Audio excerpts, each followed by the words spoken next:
Like whenever I buy a new car, we have to do a walk around and see what needs doing. Now this is a 17-year-old Mark II Audi TT 3.2, which I paid £3,000 for. It's had 10 previous owners and a Category D write-off. I reckon there's going to be some stuff to find. Let's go and have a look.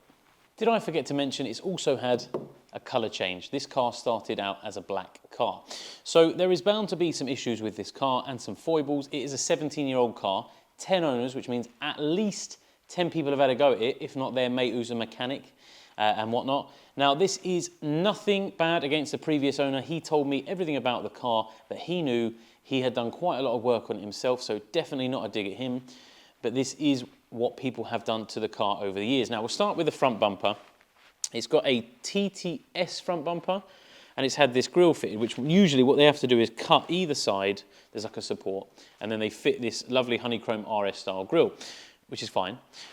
But it doesn't fit here properly. Like I can actually fit my finger in between the grille and the trim. So that's hanging off. So that needs doing. It could just be a case of popping it back in. It doesn't sound very good, so it may not be that simple. So that is from the front. Apart from, also, there is a small part here where it doesn't actually fit properly. I'm going to have to take the front bumper off to have a look at that and then see what is the problem. So front bumper, grille and fitment issues. Let's move underneath. Now I noticed when underneath the car having a look around, this splash guard is actually missing 50% of what it should have. Just to give you an idea of what it's supposed to look like, not including the cable ties because it shouldn't have those. It should cover that entire gap. Now it doesn't. Now the only reason I found this out was because when going over a speed bump, it scratched. So not completely sealed under here, so we definitely need to get 2 new side trims because I don't want to get loads of crap up into the engine bay that I don't need to. Let's take a look at the back while we got it up in the air, shall we? Now, I don't know about you, but I absolutely love this RS style exhaust tip. I think they look great. The oval's quite like a popular option over the years, and they've been used on lots of models. So this is an RS bumper.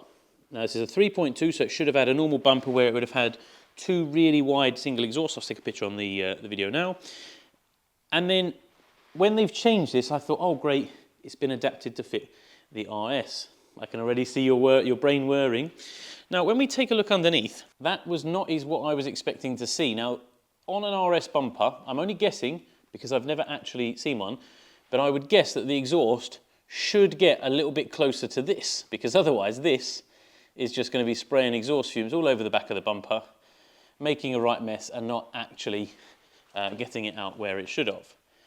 So it should have been a bit closer to here, and it has just been hacked off. As you can see, it's not a particularly nice job.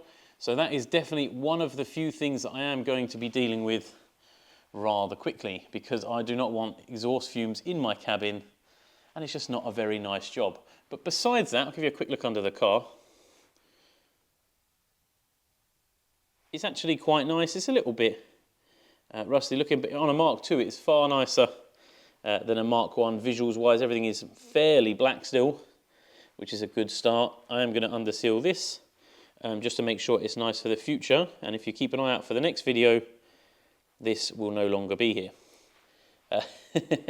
Quite looking forward to that. But yeah, so not too bad underneath.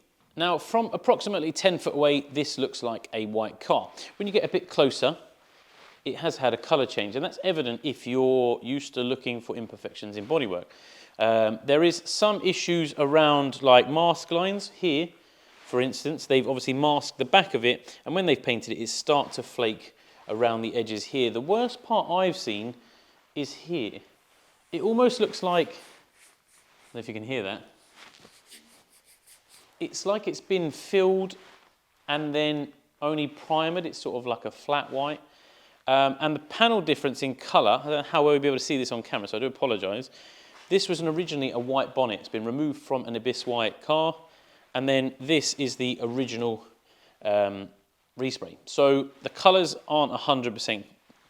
Not really an issue because clean, it's not really noticeable. The top bit you do notice a little bit because it looks almost faded and flat. And then there is a few other things, like this has been wrapped, which is not particularly to my taste. And this rear spoiler, where it's fitted, again, slightly different colour, and where it's been mounted, I think it's had some sort of bonding around it which has been touched in and isn't a great job. So it's not particularly my favourite, so I'm going to probably do something about that in the future just to neaten it up a little bit. I'm not going to fully respray the car. I may look into wraps if I keep the car for a long time, because I think a really funny colour would look pretty cool. Moving on to the next issue, the roof. Now let me try and find something to poke in the hole. Basically, it's not particularly watertight, which is not ideal situation. Let me grab a cable tie to give you an idea. Basically, the windows are coming up and they're not sealing, which is a problem, isn't it? So here, you can literally, I can't push it in because it needs to go down, but if I had water, I would be able to show you. But basically here, where it meets from there to the top, it does not seal. So I came to wash this the other day before bringing it up here, and I never pressure wash a particularly close to a car, for obvious reasons, because you don't know how the seals are, plus you don't want to damage anything. And I was stood a good few feet back, and I could just see water running down the inside. Now on the other side you can actually see daylight through. So that is definitely going to be dealt with, because at the end of the day I want a car that is watertight. Also, when driving at more than 50 miles an hour, you get a horrible, horrible wind noise, which unless you have the roof down there's no way of getting rid of, but in the UK that's going to be up more than it is down. Now for a nice easy one, the caliper needs painting on this side. It's had a caliper replaced, which to be fair on the Mark 1 is also quite a common problem. The outside is green, the inside is silver.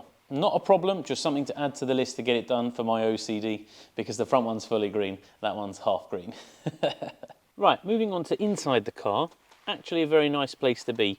The first thing that happened on the drive home was the actual the head unit screen fell out. Now, one of the clips was broken. All I did was stick some double-sided tape onto it, and it's now absolutely solid. So that's a little prefix. One of the things that did scare me a little bit, whilst turning and driving, these giant paddle extensions caught on this trim, and this trim was completely loose. As you can see, it's not connected properly. I just kind of clicked it back as best I could, and it caught and it turned and made a horrible noise, and I literally sort of panicked. So I was on the middle of turning round a roundabout, and yeah, it was a bit sketchy. So it needs a new cowling. Also, it did have cruise, but it doesn't anymore. So I need to investigate that. It needs a new stalk, but there's two types, and I want to do a little bit more research before I get that sorted. And also, the steering wheel's been retrimmed, looks great. However, the bezel doesn't fit, and it's really annoying because it doesn't sit properly, and the airbag is slightly offset, which is a little odd, and I want to rectify and try and work out what's wrong with it. I may take the cover off and just have the original steering wheel underneath. So I think that's probably the reason why the bezel doesn't fit. Let me show you. So that's the steering wheel. Quite a nice looking steering wheel, but as you can see here, the bezel isn't clipped on properly. So it's not too bad this side, but here, see that massive gap? And here, you can get your finger in between it. So it just, and you push it in, and it just pops back out again. So that's fairly annoying, especially whilst driving. You catch your thumb under it when you're sort of doing it. It's just not a particularly nice thing. And like I said, this has the cruise control there, but it is just hanging off a little bit, and will definitely need doing at some point. And now my biggest sort of gripe about the car, things I need to fix the most importantly, the key doesn't work for the unlock and lock. Now this only has one lock on it, and if there's anything wrong with the driver's door handle, I'm never going to be able to get in and out of the car. I don't really want to break a window. I don't want to have to try and break into the car. So that is on one of my top priorities. I've already started looking into it. Not as simple as a Mark 1. I have bought another TCM just in case that is what it is. But as a whole, not too bad a car. Drives absolutely fine. Drives lovely. Got no issues with that at all. So arguably the best part, most reliable. And